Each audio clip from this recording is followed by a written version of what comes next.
तो दोस्त एक बार फिर आप सभी का स्वागत है इंग्लिश की नंबर 1 प्लेटफॉर्म पर। और मुझे ये पता है कि आप लोग जो है इंग्लिश का एक अच्छे तरीके से एंजॉय कर रहे हैं। इंग्लिश लिटरेचर हो चाहे इंग्लिश ग्रामर हो, हर प्रकार की वीडियोज आपके लिए प्रोवाइड की जा रही है। और मैं आज आपके सामने एक शानदार टॉपिक लेकर आया हूं, नॉन फाइनाइट वर्ब का एक पार्ट जिसका नाम है पार्टिसिपल। क्या नाम है? पार्टिसिपल। आज हम जानेंगे कि पार्टिसिपल क्या होता है, व्हाट इज पार्टिसिपल। अगर आज तक आपके दिमाग में कुछ कंफ्यूजन बना हो कि पार्टिसिपल क्या होता है या क्या कैसे होता है, ये सारी अगर डाउट चल रहे हैं आपके दिमाग में, तो आज उस डाउट का निवारण लेकर मैं आया हूं इस क्लास में।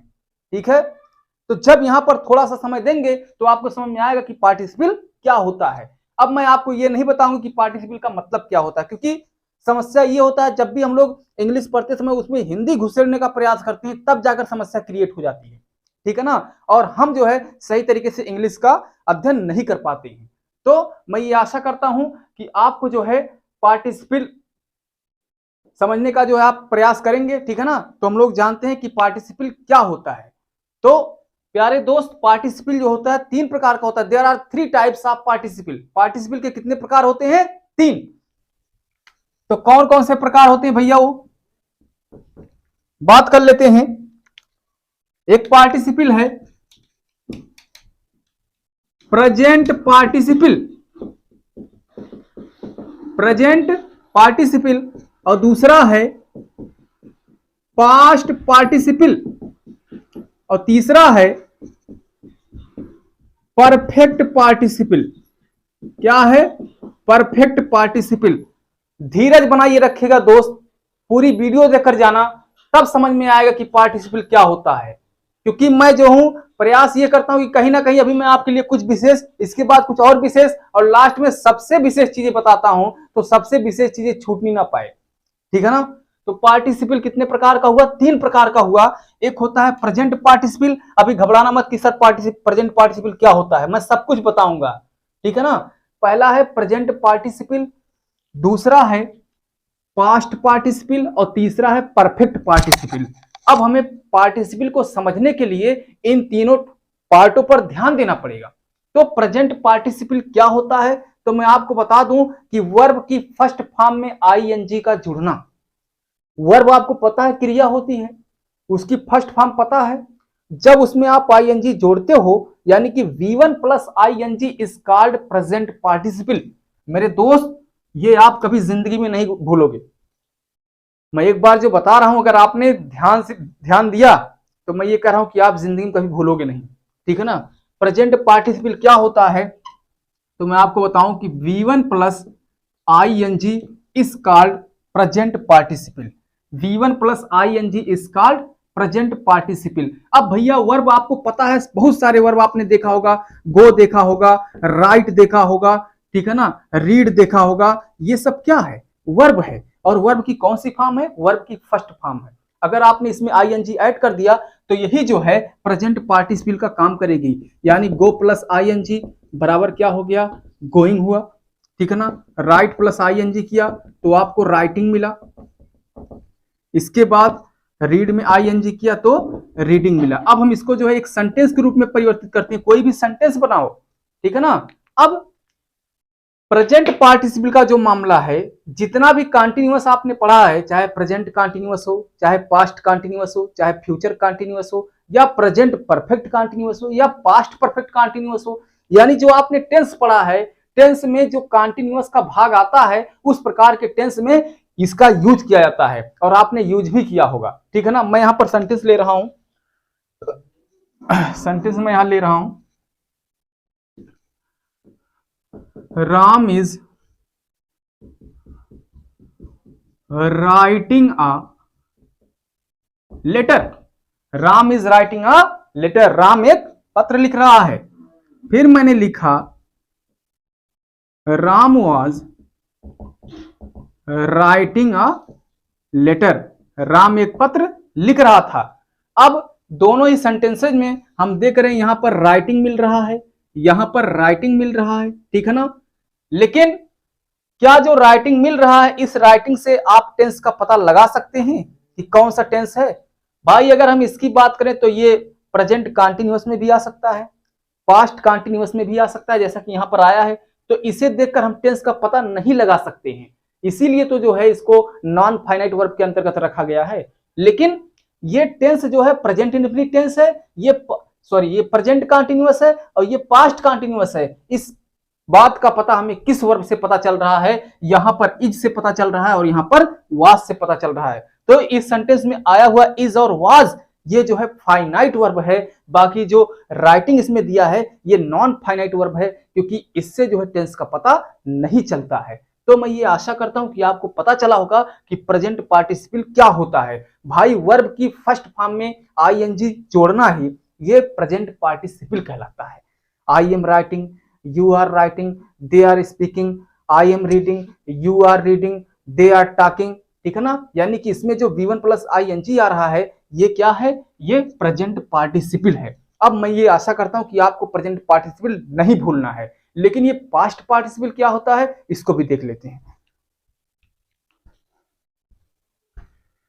अब देखो दोस्त, अभी मैंने जो V1 प्लस ING बताया है कि ये जरूरी नहीं है कि किसी सेंटेंस में वर्ब का ही काम करे, हो सकता है किसी सेंटेंस में ये एडजेक्टिव का भी काम कर सकता है, लेकिन ये रहेगा पार्टिसिपल ही, यानी प्रेजेंट पार्टिसिपल ही, ठीक है ना।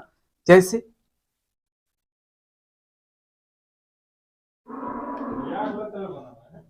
आयशा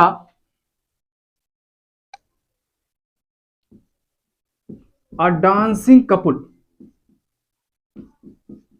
ठीक है ना। अब यहां जो डांसिंग आया है ये यहां पर वर्ब का काम नहीं कर रहा है, ध्यान रखिएगा। यहां पर बहरहाल ये है तो V1 प्लस ING, लेकिन इसके बाद जो है ये कपुल आ रहा है, यानी नाउन आ रहा है, और नाउन से पहले आया हुआ वर्ड जो है ये जो इसको मॉडिफाई कर रहा है, तो इसका मतलब ये क्या है, ये कौन सा काम है, ये एडजेक्टिव का काम कर रहा है, ठीक है ना। तो आप ये अच्छी तरीके से जान गए हो कि प्रेजेंट पार्टिसिपल क्या होता है। आइए हम लोग देखते हैं कि पास्ट पार्टिसिपल क्या होता है। अब आप कहोगे कि सर ये पास्ट पार्टिसिपल क्या होता है, तो अभी भी यहां पर वर्ब का ही मामला है दोस्त। जहां पर हम लोग कह रहे थे कि V1 plus ING present participle होता है, अब यहीं पर यह बात ध्यान रखने की जरूरत है कि the third form of the verb is called past participle, यानी वो वर्ब का तीसरा फॉर्म जो है यही पास्ट पार्टिसिपल कहलाता है। यानी कि हम कह सकते हैं V3 इज पास्ट पार्टिसिपल, ठीक है ना। अब वर्ब की थर्ड फॉर्म का प्रयोग किस टेंस में किया जाता है ये बात आपको अच्छी तरीके से पता होगा। ये समझ लीजिए कि लगभग मैं जानता हूं, जहां तक उम्मीद है, कि परफेक्ट टेंस में, अब चाहे प्रेजेंट परफेक्ट टेंस हो, चाहे पास्ट परफेक्ट टेंस हो, चाहे फ्यूचर परफेक्ट टेंस हो, लेकिन इन प्रकार के परफेक्ट टेंस में V3 का प्रयोग किया जाता है। जैसे I have written a letter, they had read those books। V3 कहां मिल रहा है, यहां पर देख सकते हैं, ये V3 है आपका, रेड भी यहां पर V3 है, ठीक है ना। तो V3 से स्पष्ट हो रहा है कि ये जो पास्ट पार्टिसिपल है। और रही बात कि ये नॉन फाइनाइट कैसे है, तो यहां पर आप देख सकते हैं कि रिटन को देखकर कोई ये नहीं बता सकता कि कौन सा टेंस है, ठीक है ना।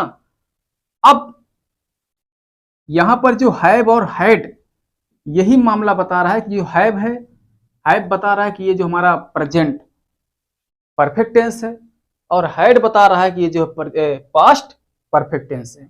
लेकिन हम रिटन और रेड का प्रयोग करके हम ये किसी टेंस को नहीं बता सकते कि ये यही टेंस है, ठीक है ना। अब एक बार हम फिर बात करते हैं कि the third form of the verb is called past participle, verb का तीसरा रूप ही पास्ट पार्टिसिपल कहलाता है। लेकिन अब यहां पर जो रिटन है, जो रेड है, ये यहां पर वर्ब का काम करते हैं, लेकिन मैं आपको बता रहा हूं कि ये जो है कभी कभी एडजेक्टिव का काम करते हैं, जैसे कि प्रेजेंट पार्टिसिपल करता है, ठीक।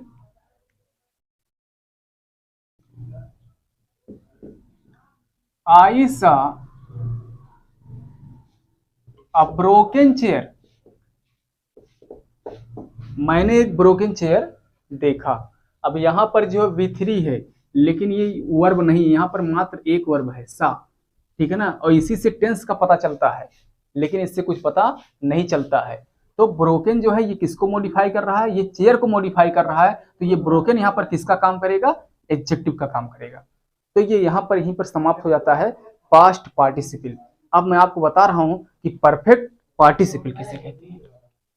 ये दोस्त देखो परफेक्ट पार्टिसिपल क्या होता है, तो मैं आपको बताऊं, जब हैविंग के साथ V3 का प्रयोग हो तो वहां पर परफेक्ट पार्टिसिपल अप्लाई हो जाता है।